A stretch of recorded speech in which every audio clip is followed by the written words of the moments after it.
Сәлем достар, бүгін біз тарталеткес кремін дайындайтын боламыз. Бұл бізде десерт ретінде жүреді. Тарталеткаларымыз песочный тестодан жасалады. Үстіне әдемі нәзік креммен әдемі үйлеседі. Видеоны соңына дейін қарап, менімен бірге жасаңыздар.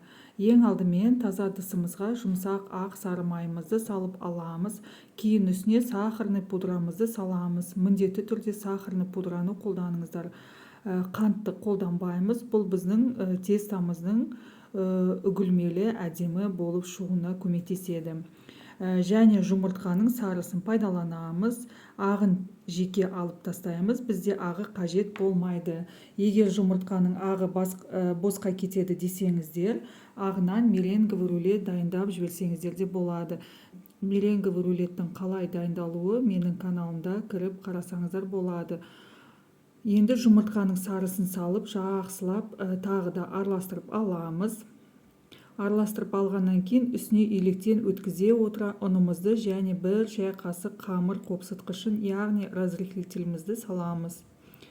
Жақсылап араластырып, қолымыздың көмегімен жұмсақ, өте нәзік қамыр дайындап шығатын боламыз. Артық ұн қоспаймыз. Егер де ұнымыз артық болып кеткен жағдайда, біздің тестамыз қатып қалады. Осындай сәл қолға жабысыңқырайтындай пластилин тәрізді үгілмелі қамыр дайындап шығатын боламыз. Қамырымыз 15 минутқа үстел үстінде демалуға қалдырып қоямыз. Және бұл қамырды тоңазытқышқа сақтап, қалаған уақытыңызда жасай берсеңіздер де болады. Енді дайын болған қамырымызды екі бөлікке бөлеміз. Екі бөлікке бөліп алғаннан кейін, осылай видеода көріп тұрғандарыңыздай жгутик жасаймыз да бөліктерге бөліп шығамыз. Әр бөлігіміз менде 14-15 граммнан болып шықты. Себебі менің тарталеткаларға арналған қалыбым ең кішкентай қалып. Бұдан да үлкен қалыптар болады, соған алып жасасаңыздар да болады. Осылай қамырымызды ішіне салып орналастырып шығамыз. Және противенге қойып, үстін вилкамен тесіп шығамыз. Барлығын осылай видеодағыдай қайталап шығамыз. Өте оңай дайындап көріңіздер. Вилкамен үстінен тесіп шыққаннан кейін противенге салып пісіріп аламыз. 170-180 градуста 7-10 минут көлемінде піседі. Кейде 7 минутта пісіп шығады. Ол өздеріңіздің пештеріңізге байланысты. Ортасы сәл көтеріліп кеткен жағдайда пісіп жатқан кезде пештің аузын ашып, осылай вилкамен төмен түсіріп тастасаңыздар болады. Қайтадан салып 1-2 минут ұстап аламыз. Осымен біздің тарталеткаларымыз пісті. Толық суығаннан кейін барып осылай шешеміз. Егер де формасынан түспей жатқан жағдайда зубочистканың көмегімен бір жақ шетінен салып түсіріп алсаңыздар болады. Енді кремін дайындайтын боламыз. Кремменде крем-чиз деп аталады. Бұл творожный, сахарный пудра және сливкеден дайындалатын крем.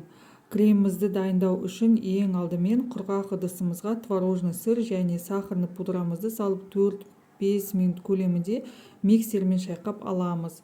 Одан кейін барып мұздай салқын сливкемізді қосып, өз формасын ұстап тұратын қалыпқа дейін миксерлейтін боламыз. Бізде өте қою тығыз өз формасын ұстап тұратын крем дайын болып шығады. Кремімізді одноразовый мешокқа өзіміздің ұнайтын гүл тәрізді насадкамызды салып, кремімізді ішіне толтырып салып аламыз. Ең басын кесіп, тарталеткаларымыздың ортасына әдемі етіп құйып шығатын боламыз. Енді бұның бетін әсемде өз еріктеріңізде кез келген ягоды мен жемістермен әсемдесеңіздер болады. Осымен біздің тарталеткаларымыз дайын, өте әдем болып шығады, дастарханның көркін ашады. Жасап көріңіздер, сіздерге ұнайды деген сенімдемін. Менің каналыма тіркеліп, лайк басуды ұмытпаңыздар. Баршаңызға ас болсын.